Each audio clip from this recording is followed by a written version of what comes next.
This is the kind of story that looks like numbers on a spreadsheet, but it could shape Newcastle United's entire future.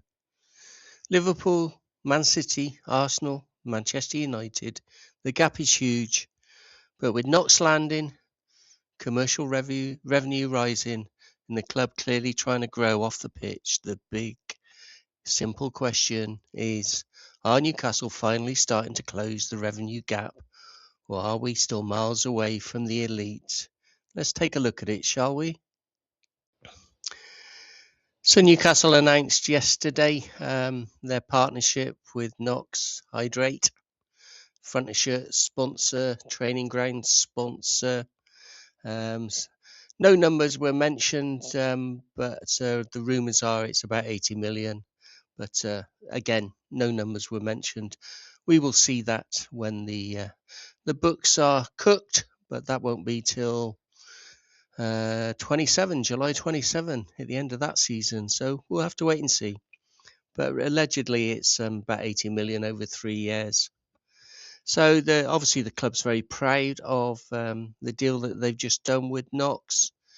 Our CEO, David Hopkinson, said the same in his announcement yesterday. And it all kicks off from July the 1st. The training ground becomes known as the KNOX. As far as the shirt is concerned, with the logo on, it looks a lot better. I have to admit that. I'm still not a fan of the actual shirt that sits behind. However, it looks a lot better than it was previously. I think the club has said that if you bought a shirt or you're buying a shirt currently, it still won't have the KNOX on it. But they will. You can go in when it's available, and they'll overlay the logo onto your shirt that you've paid for. So when that comes out, I'll drop a note in one of my videos and announce that. So the announcement basically just framed the excitement the club have, the excitement that KNOX Hydrate have. The CEOs both said very corporate, nice things about each other, obviously, because they're now in partnership. So it's great for Newcastle. It's great for the revenue. We're going to look at the revenue next, and you'll see why it is a great deal for Newcastle. The BBC did a really good article when you finish with my video, and if you got time, then pop over to the BBC and read their article. It's really good. But it frames the 24-25 numbers into 3 simple columns to follow if you're into spreadsheets. And Newcastle generated 335.3 million in income. Commercial income had grown to 120 million, in matchday income to 51 million. And this is where the kicker kicks in with the big 6, etc. Newcastle remain 155 million behind Chelsea, who are just 1 above us.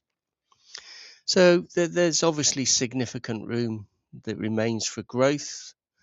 Matchday income for us, 51 million. You look at Liverpool, who are top of the pile, 116 million every match day. So without significant changes to St James's Park and or a new ground, we're not going to match that. And that's quite a gap in our potential abilities to grow. The other of opportunities are obviously commercial partnerships, global sponsorship deals, and obviously increase European participation. So the numbers we're going to see coming out in later this year for 25-26 season will show the European income that we can add into the pile, but then that disappears obviously because we're not in Europe for 26-27 when the numbers come out in July 27, for example. So there's lots to do. I'll keep an eye on this as the numbers roll out, and do comparisons and do update reports as well. Newcastle have done well as far as the KNOX deal. That's my personal opinion. But in the Premier League revenue table, we're still going to end up 7th or 8th most seasons. And even with Villa upgrading their ground, Leeds are upgrading their ground, there's others that are going to catch us up over the next season or two, depending on whether they're in Europe or what commercial deals they can write with their partners, etc.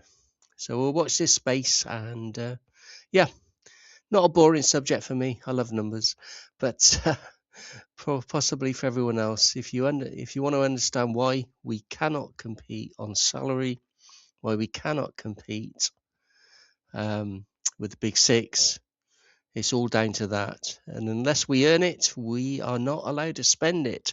That is the SCR rules. April 26 was short on fixtures, but heavy on frustration. April was a damaging month for Newcastle United. And although there were only 3 Premier League matches, the impact felt much bigger. After the emotional bruising of March, Newcastle needed a strong response, but instead the league campaign slipped away further from where supporters wanted to be. The month began with a 2-1 away defeat at Crystal Palace.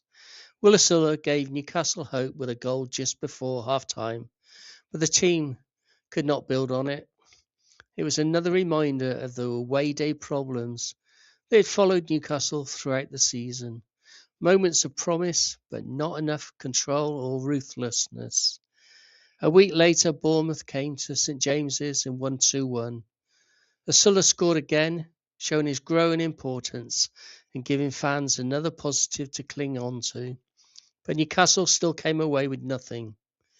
Losing at home made the concerns feel even sharper. Then came Arsenal away, and a narrow 1-0 defeat. It was not hammering, but it still hurt. April brought 3 games, 3 defeats, and only 2 goals.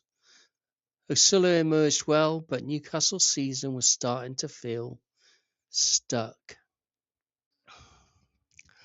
I was informed today that I've gone over 600 videos on YouTube that are available to watch due to my match series breakdown. There's 7 normally. There's the Eddie conference review. There's my match day program and predictions. There's the team news. There's a halftime report, full-time report, the final word, and then the works. So lots of videos out there, including quite a lot of short ones and a few long ones. If you like this video, then you'll probably like my recent updates this week. So go take a look. I'm Ken, the Inside the Toon guy. So thanks for watching. There'll be more of these news reports, updates throughout the summer when the news is actually relevant, and also a lot of World Cup stuff following the 8 Toon lads that are playing for their countries. I'm Ken, the Inside the Toon guy. Have a great day.